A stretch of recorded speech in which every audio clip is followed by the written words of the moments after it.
हीरे की पहचान एक जवारी ही कर सकता है। इसी प्रकार परमात्मा की आवाज़ को पहचानना और एक अंदर आत्मा में उतारना एक इंसान के बस की बात नहीं होती। ये सिर्फ परमात्मा ही करवाता है। सेवा ही करने आया हूँ, मैं सेवा ही कर रहा हूँ।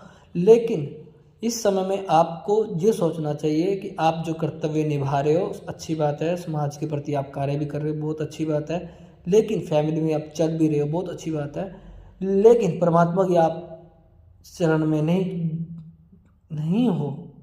ये आपकी गलतफहमी है, बहुत ही ज़्यादा गलतफहमी है। क्योंकि आदमी के लास्ट सीढ़ी और आदमी के लास्ट पड़ाव और लास्ट खेल परमात्मा के साथ ही होता है। और बाहर के जो खेल हैं, बाहर के जो आप खेलते हो उसमें कोई आनंद नहीं है और कोई मज़ा भी नहीं है। और जब आप परमात्मा के साथ हमेशा खेलना चाहते हो, आनंद लूटना चाहते हो, तो उसकी भक्ति में ही लूटा जा सकता है। कारण क्या है कि आप परमात्मा की भक्ति का क्या मतलब होता है, और जैसे आप पढ़ाई करते हो ना वैसे ही उसकी पढ़ाई होती है। पहली बात तो आप इस बात को समझो।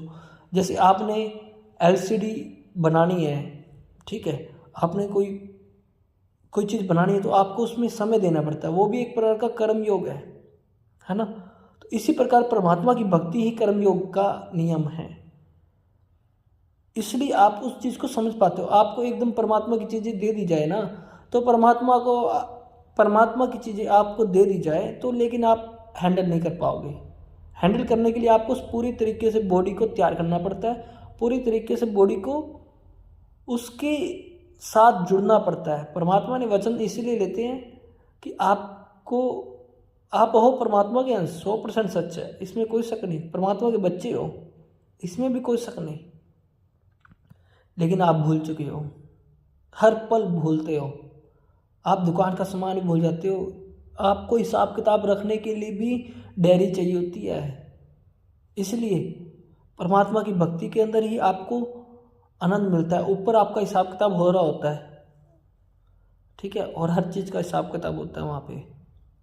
ऐसी बात नहीं है कि आप पुराने इतिहास पढ़ के देख लो, लेकिन पढ़ना इतना आसान नहीं होता। जिसने पढ़ लिया वो कभी भी वो पंडित कहलाता है, और जिसने अभ्यास कर लिया वो गुरु कहलाता है। इसलिए परमात्मा की भक्ति में नंबर 1 और नंबर 1 ही रहेगी वो। और आप इंसानों का नाम कहाँ तक गिनते हो?